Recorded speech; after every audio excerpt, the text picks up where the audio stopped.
Hello viewers, আসসালামু আলাইকুম। আজকে দেখাবো পাঙ্গাস মাছের ডিমের কারি।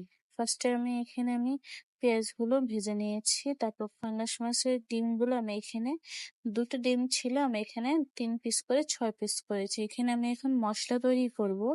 এখানে আমি অল্প পরিমাণ আদা বাটা নিয়েছি, আদা রসুন বাটা। এখানে দিয়ে দিলাম হাফ চামচের মতো মরিচ গুঁড়ো আর হাফ চামচের মতো হলুদ গুঁড়ো। তো অবশ্যই মাছে এই ডিমটা মশলার পরিমাণ অল্প একটু কমে দিতে হয় যেন টেস্টটা আসে। এখানে আমি দিয়ে দিলাম হাফ চামচ পরিমাণ এই জিরার গুঁড়া। তারপর অল্প পরিমাণ হলো আমি দিয়ে দিব এখানে গরম মশলার গুঁড়ো।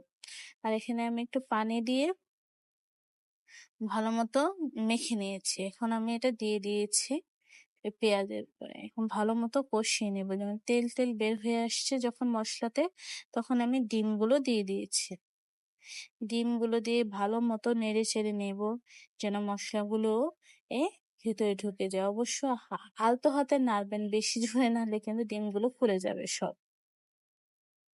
এখন আমি ভালো মতো নেড়ে চেড়ে এখানে দিয়ে দিব হলো আমি অল্প কিছু পরিমাণ পানি। পানি দেওয়ার পর ঢেকে দিব প্রায় 10 মিনিটের মতো।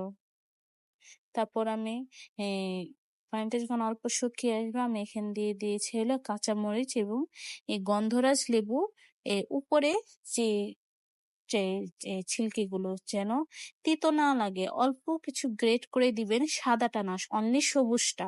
তাহলে ঘ্রাণটা খুব সুন্দর আসবে। এটা দেওয়ার চেষ্টা করবেন, তাহলে আপনি এটা দিয়ে ভাত খেয়ে ফেলতে পারবেন। কেউ বলতেই পারবেন এটা পাঙ্গাস মাছের ডিম না ইলিশ মাছের ডিম।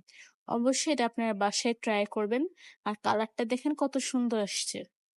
বাসায় ট্রাই করে আমাকে অবশ্যই কমেন্টসে জানাবেন এবং ভিডিওটা কেমন হয়েছে সেটাও জানাবেন। সাবস্ক্রাইব করতে ভুলবেন না। আসসালামু আলাইকুম।